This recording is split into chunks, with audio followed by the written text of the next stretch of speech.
Last week, the town of Barnstable lost a man who helped to transform the Hyannis Fire Department into a modern, full-service emergency response organization. Chief Richard Fahrenkopf passed away early on the morning of January 3rd. He was 82. Chief Fahrenkopf was laid to rest on Tuesday of this week.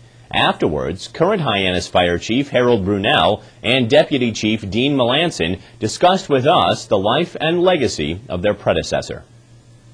Obviously, heavy hearts across the fire department, not only here in Hyannis, but based on what we saw at the funeral a couple of days ago from firefighters all across Cape Cod.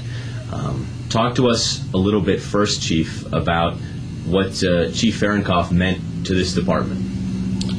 Well, he really was an institution to the department because he had been on for 35 years. He started when the department was basically all part-time. In fact, I look back on it.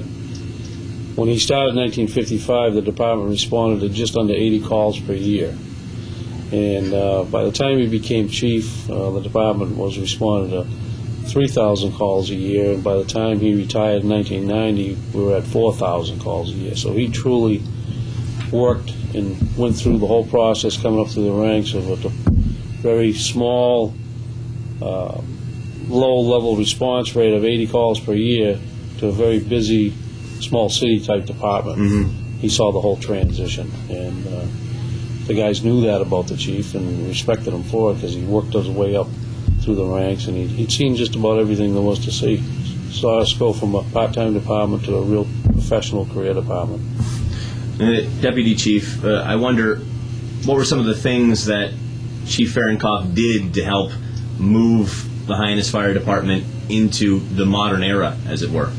Well, a number of things he did. I think probably most notable under his watch, especially as chief, but in his tenure at the department, we went from just being a fire department to developing a rescue squad and providing emergency medical services to the community, to moving us into the modern age.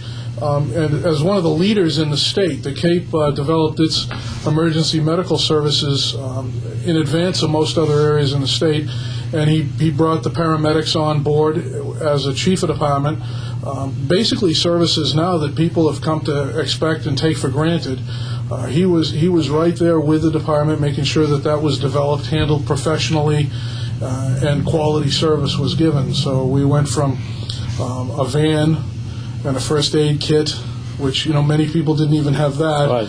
to multiple ambulances and a quality advanced life support unit coming out of the fire station here. So is that his legacy, or is it more than that? Well, I think it's much more than that. Much more than that. We were talking, I think the chief was probably in that first group of firefighters here on the Cape to get associate's degree in fire science. Mm-hmm. He was very much a proponent of education. The preceding chief before him, and then he continued with this. They helped build and support the county fire academy, which most areas don't have. So this area of the Cape, and blessed that it was in Hyannis due to the support of this department, we had and still have a premier training facility. Yeah, he was very cautious about, he was very conscientious, I guess is a better way to say it, about the tax dollars.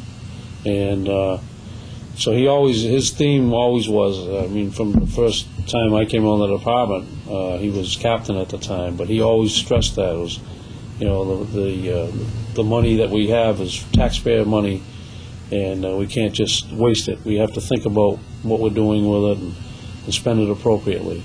So he wouldn't just go out and buy the first new thing that came out, mm-hmm. just because it was something new. He really wanted to make sure it was the right fit for the Hyannis Fire Department, and it was really worth the value for what the item would cost. So that was something that he stressed quite a bit. And as the deputy said, education-wise, that was a big part of his legacy, because he was one of the first people probably in the area, Mid-Cape area, with 6 children. He put himself through night school, fire science, and then he encouraged all of us that we needed to get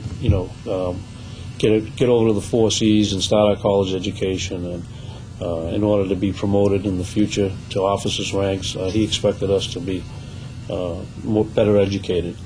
Talk to me a little bit about how each of you were influenced by his leadership, either in your decision to become firefighters to begin with or earlier in your careers? I've known Chief Fahrenkoff as a young boy growing up in the neighborhood. He lived right around the corner from me, him and his family, and I grew up with all his children. And so he encouraged us a lot because we used to look up to him, and we used to we were interested in the fire department from young kids, and a lot of that was influenced from him. And we would chase the call. We'd hear the whistles go off, the sirens, and we'd get on our bicycles and try to track it down and see where Mr. Fahrenkoff was headed, and we'd watch for him to come down the street in his car heading for the station. And so he encouraged us that way, just from being in the area, and we respected him as young kids growing up. And then myself and some other family members and all his boys, exception of his son Gary, they all got into the fire service also.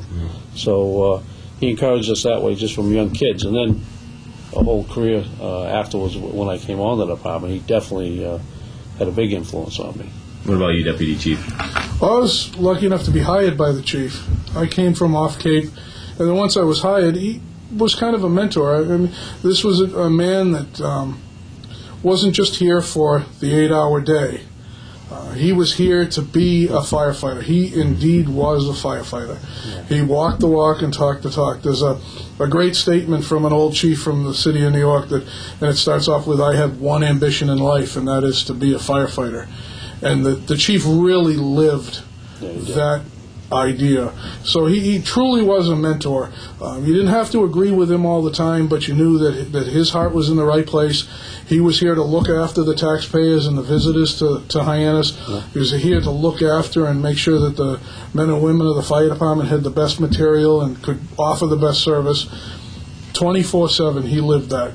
Well, so his birthday is July 4th, right? And I'm sure you can imagine how busy we can be some July 4th. Yeah. And it never discouraged him a bit. He loved being out. It's probably his best birthday is just to be out doing the job. That's what made him the happiest. And they always put on fireworks for him. Yeah, that's true. that was the joke. So he put the bright on most of it, and just really truly enjoyed doing the job. And if you can work with somebody like that, they'll mentor you and just bring you along. So to close, how would you sum up his life, both of you? Actually, I wish I could quote what the Reverend had to say. The Deacon Aiken was a former fire chief down in Yarmouth, and he did the service at church yesterday, and he did an outstanding job capturing the chief, because the chief was a unique individual. He had his idiosyncrasies and everything, and he could be tough when he wanted to be.